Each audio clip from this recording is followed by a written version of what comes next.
Hey there, and welcome to the Wordsmith Forge Christian Fiction Podcast. I'm your host, Mike Baines. This is the place where you meet the storytellers behind the stories you love and the ones you haven't discovered yet. If you're tuning in for the first time, I'm thrilled that you found us. If you're a returning listener, welcome back, and don't forget to hit the follow button so you never miss an episode. We really appreciate every like and comment. It's one of the best ways we know that what we're doing is making a difference. I do my best to reply to every comment. You can ask around. My loyal 2 fans will back me up on this, I'm sure. All right. Let's dive into this week's conversation.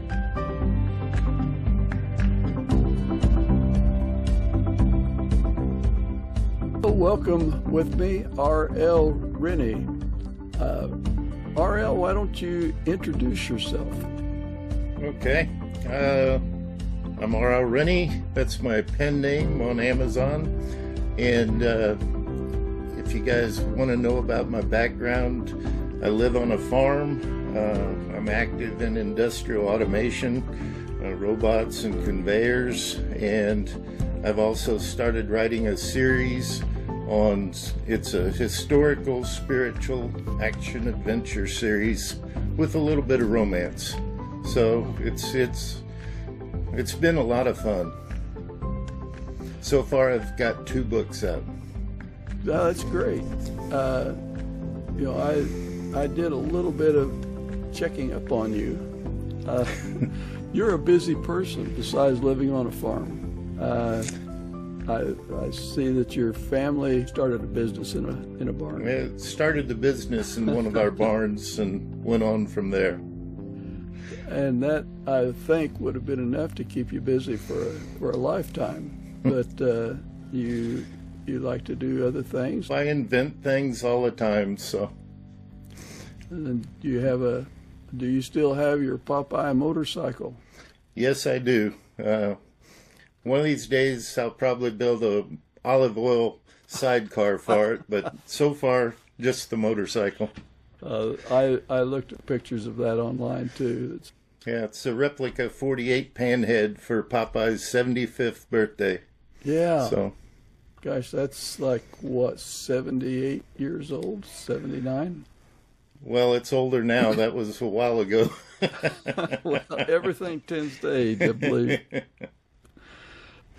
So you must live in rural part of Illinois? Yes. At least 6 hours away from Chicago, which is even closer than I like, but yeah. I understand. I graduated from SIU in Southern Illinois. Okay. So did I. Ah, really? Yeah, I was in the design program there. Yeah.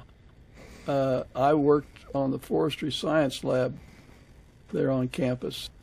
And I graduated in 1980.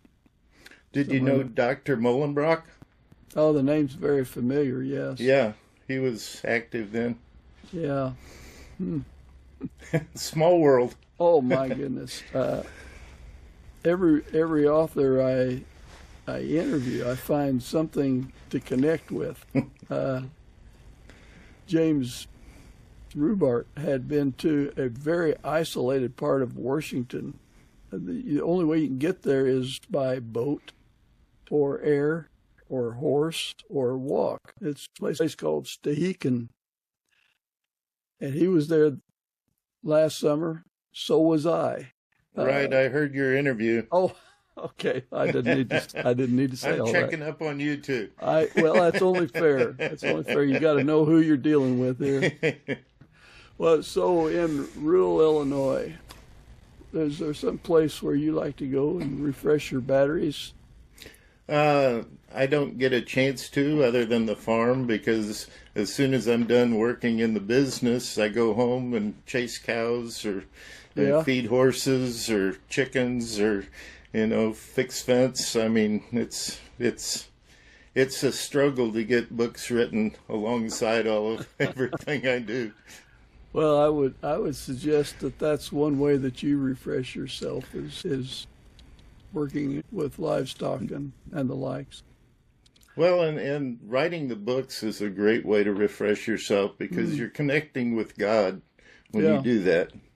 And so it's been a wonderful pastime. My first book took me 21 years to write, and I didn't let anybody read it. And I took it in to my wife and laid it on her desk and said, "Could you look at this?" 6 months later, I went into her office, and she's reading this stupid werewolf book on her phone and paying $0.25 for the next chapter. And I'm like, "I gave you my book 6 months ago. Why haven't you even looked at it?" Yeah. And so I guilted her into reading it. And a few days later, she walked into my office, and she said, "Who wrote this? You didn't." Oh, So surprise. so, I mean, yeah, she didn't know I had that talent, and I don't have that talent. God has that talent. And so then the next book came out, and I struggled to write it because I was trying to promote my first book, and writing a book in 1 year after you took 21 years to write your first book is a stretch. Exactly. Boy, it kind of sounds like a prophet or an author is not honored in its own hometown. So what inspired you to write? It sounds like you didn't say, "This is something I'm good at and I'm going to do it." I always wanted to write a book, but I didn't know, where it would come from. And one day I read an article on St. Martin of Tours and how he was healing people and resurrecting people from the dead 400 years after Jesus. And I thought, nobody talks about this. Yeah. And so I wrote the first book, and I included some of his healings along with some of mine. And then the second book is about St. Patrick, and he raised, it's fantastic. If any portion of what is written about him historically is true, he raised so many people from the dead. And these are people that are not just died and he raised from the dead. These are people that have been dead for decades that he raised from the dead.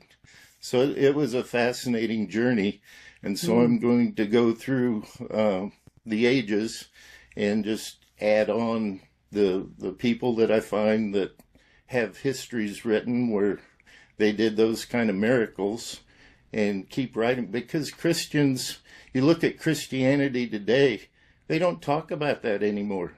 They think that healings quit with Jesus and his disciples, but they didn't. So this is 400, 500. The next book will probably be about 700 years after Jesus. And the healings are still going on. It's interesting. You would probably agree that a lot of Christians haven't fully explored just what being a child of God means and what Christ is capable of doing today. Right. And the sad part is that many of the churches seem to try to sweep that under a rug. They don't want to talk about healings after Jesus. They only want to talk about, healing sin, something easy. They don't want to talk about the physical and other miracles that the apostles did. It always kind of got my imagination, I guess, when you think about the resurrection and the hundreds of people that were dead were now walking among the citizens. Right. It's right. And we don't talk about that very much. No, and I think it's because everything has turned to social media. I can't turn on my phone without seeing something about healthcare, about, a new drug that has all these wonderful benefits, but it might kill you. It's really sad that Christians had lost that power, that impulse to heal, to love, that they had in the early days. And they still have a lot of fire and love for Jesus and everything else, but they've lost that impetus to really let it go and blossom. And I guess that is a very personal path that a person takes to get there, and it's not well laid out. I in the second book about St. Patrick, you can tell from the struggles he had as a slave, trying to, he was starving, he didn't have proper clothes, he didn't have a proper place to stay, anything, and he had to reach out to God in order to survive that trial, and so he really had to turn his whole heart to God. And with all the distractions we have in this modern world, you don't see people doing what Jesus and the apostles did. You don't see people sitting down quietly, turning away from the world and communing with God. Yeah, I'm scanning my teleprompter here to see. You've just covered a lot of my questions here. I'm sorry. No, that's quite all right. What makes your books different from others? Well, I think what I've tried to do is only put real healings in the book. Like I say, I use recorded healings that were recorded by monks throughout the centuries. And I realize that a lot of those healings may not be true. A lot of others may have disappeared in the dusts of time. But also I include healings that I had a personal part in or have happened to me. Like in the first book, my main character is talking to a monk and tells him that he had, basically what I had was blood poisoning, and all my skin fell off of one of my feet and, had the black line going up my leg. Yeah. And immediately I was healed one day. So, yeah, I've had quite a life. Yeah, there are a lot of stories. Doesn't sound right to say stories, but a lot of situations where people have been granted healing. Mm-hmm. All of those in my books and the spiritual experiences are real. And that's what I'm trying to do. I'm trying to bring that sense of primal Christianity back so Christians can read it and say, why am I not doing that? And, on the surface, you kind of think, well, how in the world would we ever move away from that? Primeval Christianity, like you referred to. I think, it came through men trying to put their thoughts on what God was, rather than trying to understand what God is and what God sees about man. They tried to put the limited human concept into religion so that they could basically control people, rather than letting the power of God loose across the world. You wonder how in the world that happened, and then you think about how there could be more than just a man or a woman, but there's a lot of things in between. 25 years ago, you would not think that, but look how that's being accepted, slowly moving in. Maybe it's being reversed now, but to think that you could be a man or a woman, whatever you relate to, there's fluid. Right. Yeah, and so I'm thinking that's how we might have lost that primal Christianity. It just eased away.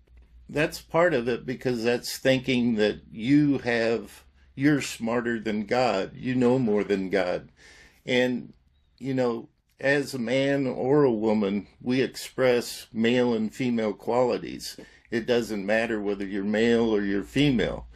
And that's more of a spiritual view of mankind rather than what they're trying to impose upon us. And I've always looked at life that, you know, you can express both qualities, because the male expresses strength, the female expresses love and compassion. I mean, and those two can mix and mingle. And so that's the way I look at mankind. I don't look, it's kind of like race. You don't look at race because God created everyone. You don't look at male or female because God created everyone. It's a more spiritual concept of humankind. Yeah, I would agree. Spiritually, there's no difference. It's only in the biology. Right. And if you take the biology away, like it says in the first chapter of Genesis, where God created man in his own image, in the image of God, you know, we're all spirit, because that's what God is. We are not biological. We are spiritual creatures. Right. Yeah, how's that go? I'm not a body that has a spirit. I'm a spirit that has a body. Well, or you're a spirit which thinks it has a body, which I like to think, because we all are beyond, you know, I don't think that God created matter. I mean, even modern science says that, you know, this wall is not real. It's got spaces between it. Feels real to me, but that doesn't mean that this whole thing that we're seeing on the outside of our lives is real. Spirit is real. God is real. It's the only reality and the only truth. And so that's how I look at life. Well, back to your books. That's been a fun discussion, but back to your books. You have the Scrolls series. Scrolls Journey. Right. Yeah, I left that off. How many books do you foresee in that, or are you contemplating a number? At this point, I'm not limiting myself because I keep finding stories all the time. It's kind of like my second book. I had a third book in mind, which I'm writing now, but it was going to be my second book. And then I found out that my first book started out with St. Martin of Tours, and his cousin was St. Patrick's mother. And so throughout the third book, and I started on that book, and I'm really glad I did, because I had no idea about St. Martin's life and the miracles that he did throughout his life.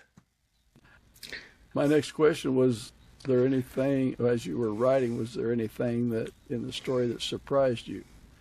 Well, I guess so.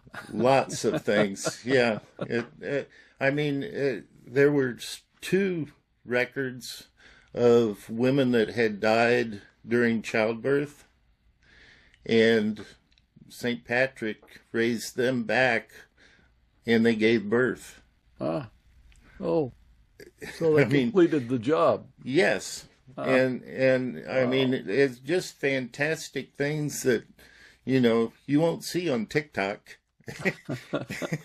Right. Yeah. What would be a key message that you would like readers to take away as they read their books? Is there something you want that to last with them?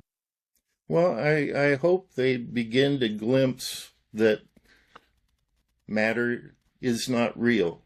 That God is the only power and the only one to depend on. I'm 68 years old, and I've never had a doctor. So most people can't conceive of that. I've never had pills or anything else. Yeah. I did get the Johnson & Johnson shot because I thought I was going to have to fly to Denmark during COVID, but then I didn't have to. So, I'm not against shots. I'm not against medicine. There's wonderful doctors and healers in the world, but I rely on a different method. And it's worked. Yeah. Yeah. So you got jabbed so you could get on the plane. Yeah. And then I didn't have to get on the plane. So you know how that works out. Yeah. So your books, are they independently published, or do you have a publishing house? They're under Wing Publishing, their Journey Book series. And so they're available on Amazon. Just look up R.L. Rinne, Rinne, and I've got Quest for the Scroll and St. Patrick's Scroll of Miracles so far. And you can also look at my website, rlrinne.com. Have you had any trouble with things like writer's block and no, because for a while? God is the source of everything, and it just kind of flows. I mean, I've had a few spots where I thought, what am I going to do? And, the characters tell me the next part of this story. It's been amazing. Yeah. The main thing that took the first book took me so long was I was waiting for experiences in my life, and I'd get a healing, and then I'd write it into the book, and I'd wait a while and get another healing, and well, that fits there. I've got a lot of patience and a lot of tenacity. Well, I can imagine you going up to someone and saying, "Would you by any chance have an infectious disease?"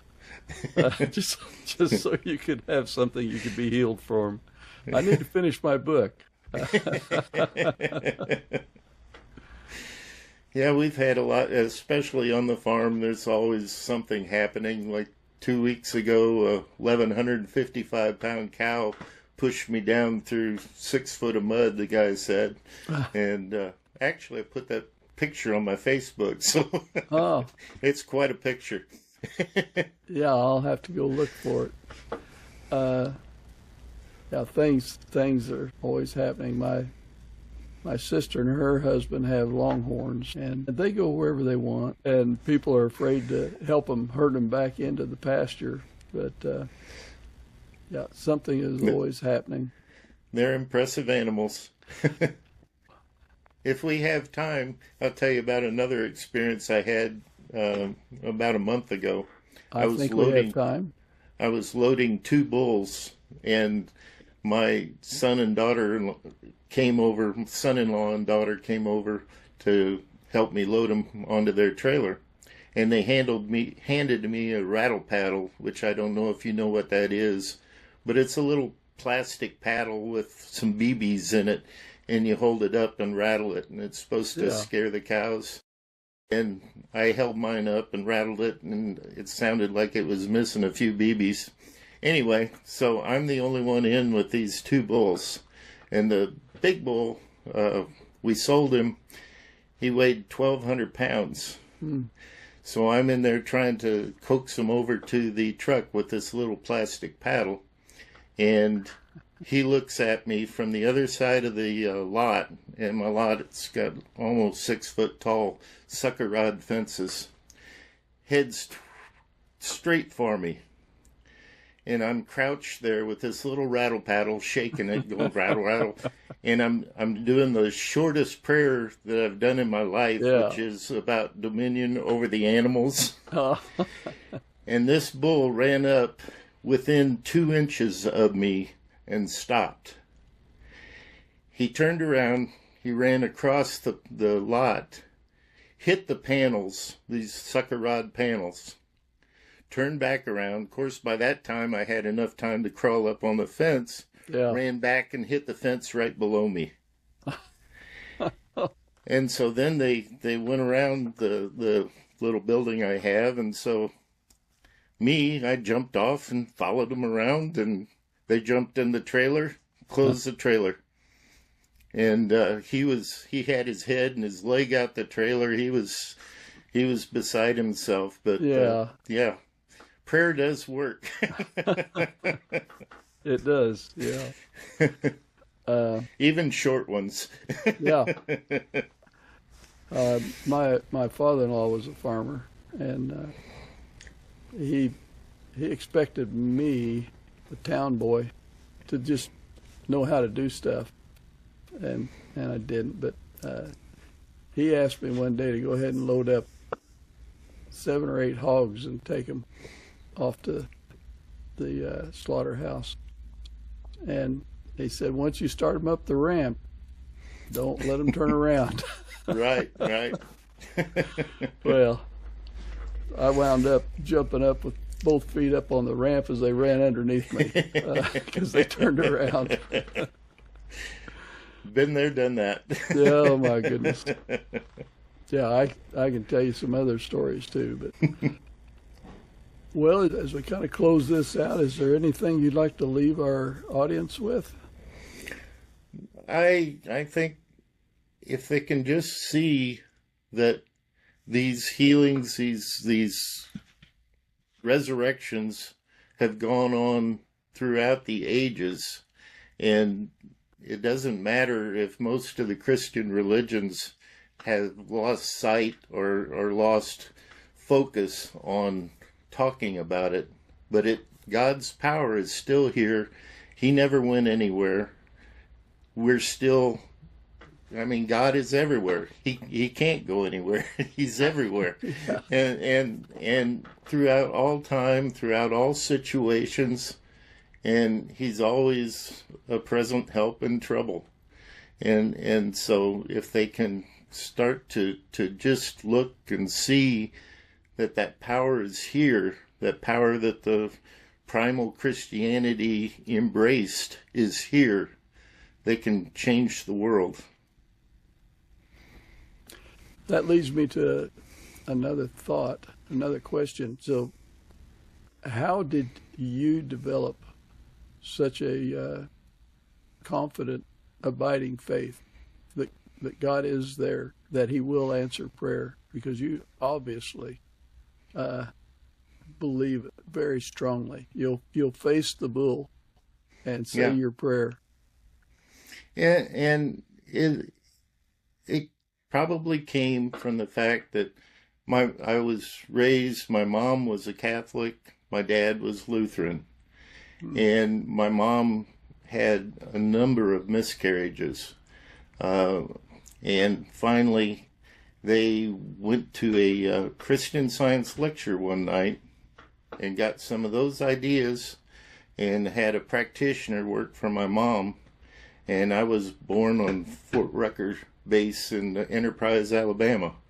And so that was the healing that kind of got their eyes open a little bit to beyond what everybody else was thinking, and gave me an impetus to try to look for spirit in everything rather than the material that appears to everybody else. So the same thing is true for all of us that's true for you, but perhaps your parents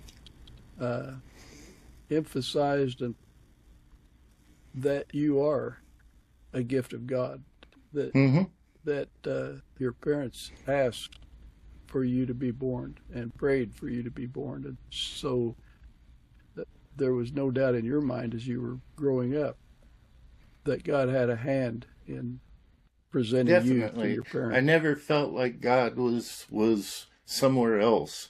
And I talked to so many people that's how they live their lives. You know, Jesus died, he's coming back someday, but he's not here right now. And he may hear me, he may not. It's not like that. He's here. Spirit is here. I'm very glad that we tacked on this last little bit of confidence in the Lord and in our faith. So it was a very enjoyable, Mike. I enjoyed it. It's been very enjoyable for me too as well. Can I close with just a little word of prayer to the God that we love and adore? Yep.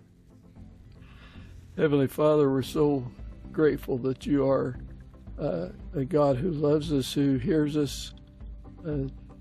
Jesus is everywhere with us. We have but to call upon him with true belief and confidence. And we thank you for the grace that you spread generously on us. We thank you for RL's work, his books, and we know that you have a lot more in store for him. We just ask that you bless him, keep him strong and healthy. We ask all these things in the name of our Lord and Savior, Jesus Christ. Amen. Thank you, sir. Thank That's you. beautiful. You have a good day. Thanks for spending time with us on the Wordsmith Forge Christian Fiction Podcast. I hope you enjoyed meeting today's guest and learning more about their work. If you're curious, go check out their books. And if you pick one up, be kind and leave a review. It really does matter. I'd love to hear what you think about the show. Feedback, guest suggestions, your favorite moments. Drop it all in the comments. If this episode encouraged you or informed you, share it with someone who might enjoy it too. And if it did both, well, now's your chance to shout it from the rooftops. Tap that like button if you're rooting for this podcast. I certainly am. Until we meet again, may God's grace overflow in your life. Stay grounded, stay inspired, and as always, keep reading clean. This is Mike Baines. Out.